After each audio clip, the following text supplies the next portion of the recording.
Charot lang. Good evening, good day, and good afternoon everyone. Today is off muna tayo sa pangangahoy sa bukid.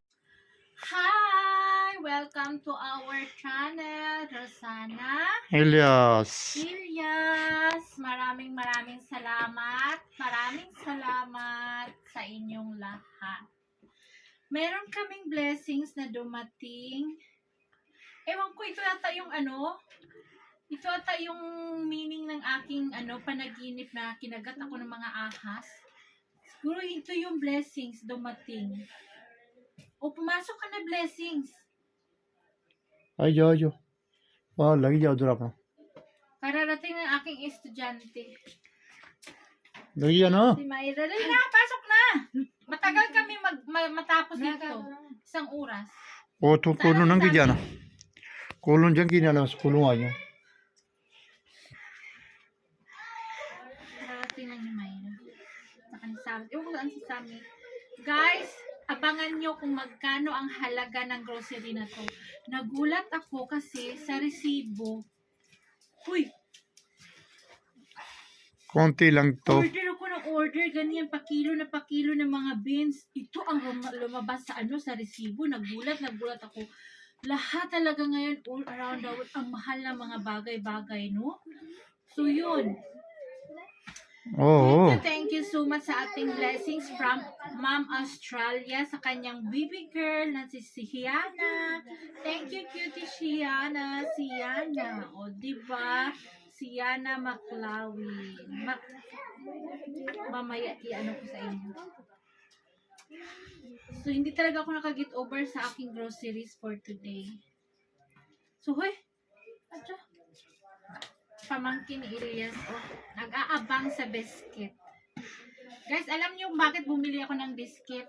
This time, meron kaming sponsor. Patikimin ko yung anak ko ng biscuit sa umaga kasi puro lang sila Lagi jana be. puro lang sila prata. Ujur jana. Puro sila prata ngayon. May biscuit kami. Partner nila naman minsan biscuit, minsan prata. O diba? Mayaman kami for today's video. Mga sa 6 na kain kami ng biscuits. Hindi na prata. Basket. O diba? So first we have binili ni Sammy yung fried chicken powder. Doon ka lang, wag ka na lumapit kaya ako na magsabi. Kita na doon. So, ito, fried chicken powder, ang isang piraso, 200 rupees. O, diba, dalawa kuha niya. Ako naman, bumili ako ng kape na, 10 pieces. alam nyo ba, isang piraso nito magkano? 40 rupees. 40 ha, 40. 2, 4, 10. 6, 8, 10. Oh, 10. 400. Gusto ko sana yung malaking kape, yung nasa balagayan. 3,500 rupees yun. So, dito muna tayo sa sachet. Ay, dumating yung aking estudyante. Oh, hi! Si hi. Hi Karina. Hi. Oh. Salam daina pala. Shoop. Hoy, nagbibideo kami, maingay ha. Tapos, pangalawa, pag meron talaga akong pera, hindi talaga ito mawawala sa aming kusina. Nilubos ko na 4 na tray na itlog. Kasi isang tray namin is, lang to, isang tray, 2 weeks.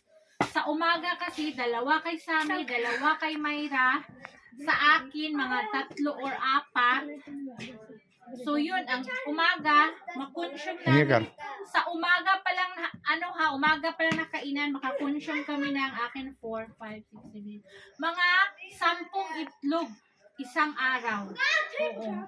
Kasi minsan pag walang ulam, ito yung inuulam ko sa kanin, mga 3 to 4 pieces din sa gabi. Minsan nagbo-boil ako. So napaka-importante talaga. Kaya ito, mga ewan ko, maubos ata to ng isang buwan kasi winter ngayon eh. Ito yung kinakain ng ulam namin lagi, lalo na pag At saka, meron akong meron akong oatmeal kasi minsan gutom ako ng alas 12. Uy, maingay. Ginugutom ko ng alas 12. Ito yung kinakain ko at saka powder na gatas. So, pag ginugutom ako ng alas 12. At saka, meron talagang request si Myra, Mama, kapag may pera ka, bili mo ako ng Nutella. Nutella. Nutella. 1,050 ito mga sis, sobrang mahal. 1,050 pero hindi ito Nutella, fake lang ito. Hasitelia, o, diba? Hasitelia. Malayo na rin yan, matamis na rin yan, palaman sa tinapay. Meron akong pickles, pang partner sa prata, gatas, meron akong tea powder, meron kaming mantika, at tuyo, suka, meron kaming biscuit na talagang ito ang hinihintay nito. Kailan daw ako mag-video kasi ito yung hinihintay niya. Meron akong gatas mga sis at saka iisang lotion. Oh, kasi winter ngayon, nagda-dry yung aming mga mukha. Before sila papasok sa school, kailangan mag-lotion kasi yung mukha at saka yung kamay namumuti. Parang kaliskis ng mga isda. Kailangan may lotion. So, dito na tayo sa baba. Abangan nyo ha kung magkano ang halaga nito, ma-shock kayo. At saka ito, meron kaming mga gamot din na bili ni Elias, ang aming mga maintenance. Meron akong chili powder. Guys, alam nyo, ang mahal ng kilo ng mga beans ngayon. Meron kaming beans na garbanzos na hati-hati. Meron kaming black garbanzos. Meron akong ketchup, may munggo, may orange na munggo, may saging akong binili. Meron akong asukal na gawa sa tubo. Hoy! Chop ka!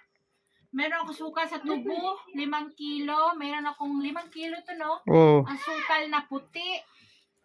Tapos, ito kasing asukal, pinaghalo namin yan. Yung asukal sa tubo at asukal sa puti. Kasi pag sa puti, parang hindi masyado maganda yung lasa ng tsaa namin. So, ito meron akong patatas. Isang plastic na patatas, guys. Bumili ko kasi nga, ito, parang 3 araw lang to kinakain sa amin. Pag si Sammy mag-prito ng french fries. Yung patatas namin tanim, hindi pa naka-harvest. Mga ano pa siguro, 2 buwan pa. Meron akong sibuyas. Meron ako ditong mga spices. Ginger powder, garlic powder, and coriander powder. So, yun. Meron akong 5,000 halaga na manok na sa ref. Ngayon, nabawasan ko na kasi nagawa ko ng biryani for the kids. 5,000 na manok at saka 3,000 na gasolina. So, 8,000. 8,000 plus ito lahat magkano? Magkano na sa resibo natin? 25,300. 25,300. Yun, naka-discount kami ng 300. 25,000 ang aming grocery. 25,000. Diba? Ito lang yun ha. At saka yung manok na 5,000 at saka gasolina na 3,000. Yun. So yun guys, ito medyo marami siya tingnan kasi inaano-ano mo. Pero pag unti lang to, lalo na yung biscuit, oil. Ang importante talaga is yung asukal. Wala pa lang tong mga sis ha. Wala pang harina at saka bigas. Wala pa. Ito lang yung mayroon pa naman akong harina at saka bigas may laman pang aking balde. Ito lang. Namangha kami talaga sa resibo after pagtutal kasi sobrang mahal. So yun. Baka naman may magbigay na isang sakong bigas saka isang sakong harina. Charot lang. Dito, meron pa ako. Ito siguro yung sagot sa aking panaginipan na kinagat ako ng mga ahas. Siguro swerte yun. Ito, diba? O yun. So, meron namang isa nag-comment.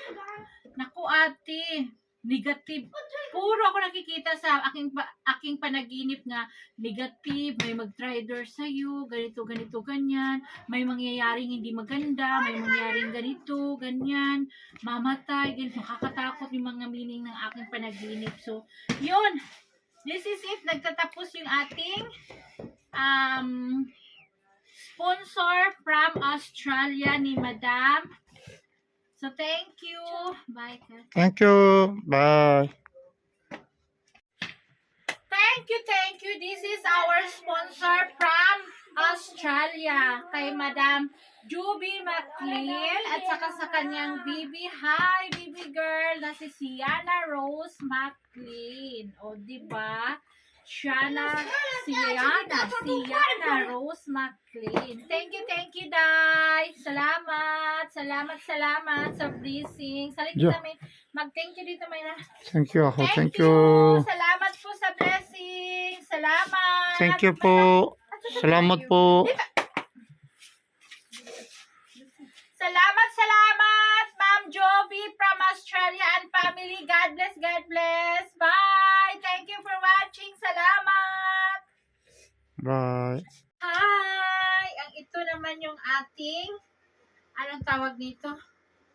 Hygiene. O, di ba English? Hygiene. Saka panglaban ng damit. Ito, shampoo namin, mauubos to ng mga 2 months. Siguro. 2 months or 1.5 month. Ganyan. Kasi, mahaba-haba ng buhok ni Mayra. So, ito naman ang importante, sabon sa damit kasi dubli-dubli yung aming mga damit.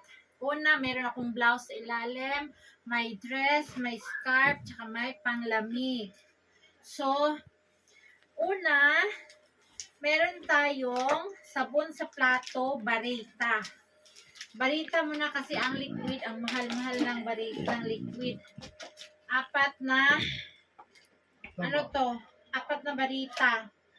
Sabon sa katawan, may Dettol. Ito, Lux sa amin ni Mayra pang babae.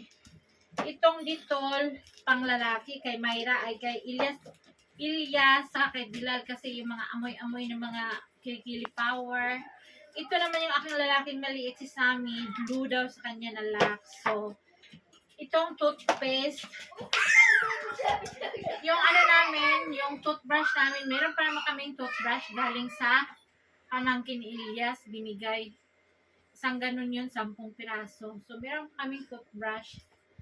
Maraming salamat, Madam Joby McLean, at saka sa kanyang baby, cutie girl na si Siana.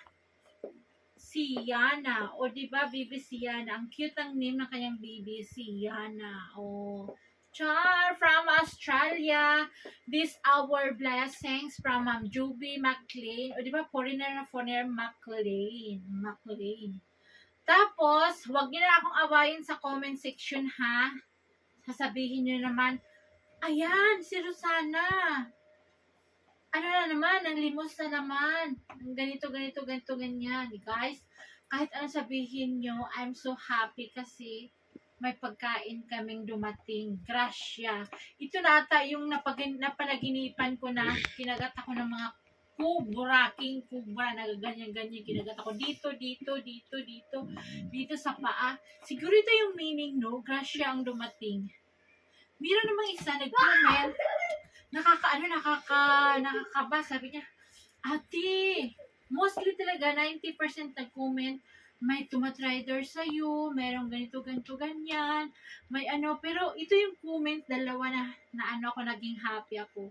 May grasya na dumating, ito na yun. Saka, yung isa, hinihintay ko, sabi niya, oh, Madam, may naghihintay sa'yo na ano ba yun? Mag-aasawa? Ano ba yun sa kanya? May naghihintay sa'yo na ano, asawahin ka ba? Ba yun? Basta may ganun something. So, charot lang. So, ito yung aking, ano talaga, prosperity na meaning na aking panaginip na kinagat ako ng ahas. Sana ito na yon. Super happy kasi solved na naman ang isang buwan na groceries. So, thank you so much. God bless Ma'am Juby McLean and Bibi Siana. Salamat from Australia. Thank you for watching. Bye!